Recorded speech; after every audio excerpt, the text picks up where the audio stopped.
যে নারী প্রতিদিন সকালে ঘর ঝাড়ু দেওয়ার আগে দুইটি কাজ করবে ওই নারীর কপাল খুলে যাবে। বর্তমানে আলহামদুলিল্লাহ নারীরা অনেকটা দিনের পথে চলে এসেছে, তারা এখন আলহামদুলিল্লাহ সঠিকভাবে চলার চেষ্টা করে, সঠিকভাবে চলার ট্রাই করে। আমরা বিশেষ করে সকালবেলা ঘুম থেকে ওঠার পরে ঘরটাকে ঝাড়ু দেওয়ার ট্রাই করি।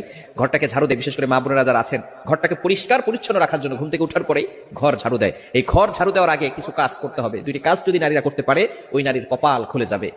এক নাম্বার হচ্ছে ফজরের সালাত আদায় করা। ফজরের 2 রাকাত ফরজ নামাজ আছে না নাই? ফজরের নামাজ কয় রাকাত? মোট হচ্ছে 4 রাকাত, 2 রাকাত সুন্নত, 2 রাকাত ফরজ। নবীজি সাল্লাল্লাহু আলাইহি সাল্লাম জানিয়ে দিয়েছেন সহিহ মুসলিম শরীফের হাদিস, যে ব্যক্তি ফজরের 2 রাকাত ফজরের নামাজ আদায় করবে আল্লাহ পাক রব্বুল আলামিন তাকে জিম্মায় নিয়ে নেবেন। ওই ব্যক্তিকে দুনিয়ার কোনো শত্রু কোনো ক্ষতি করতে পারবে না। আল্লাহ পাক রব্বুল আলামিন নিজে পরের দিন ফজর পর্যন্ত তাকে হেফাজত করতে থাকবে। আল্লাহ পাক রব্বুল আলামিন তার জিম্মাদার হয়ে যাবেন। আমরা অনেকে সকালবেলা ঘুম থেকে উঠেই নামাজ না পড়ে ঘর ঝাড়ু দেই। ঘর ঝাড়ু দেন, তাতে কোনো আপত্তি নাই, পরিষ্কার পরিচ্ছন্ন থাকা ভালো। আত্মহুরু শাত্রুল ঈমান, পবিত্রতা হচ্ছে ঈমানের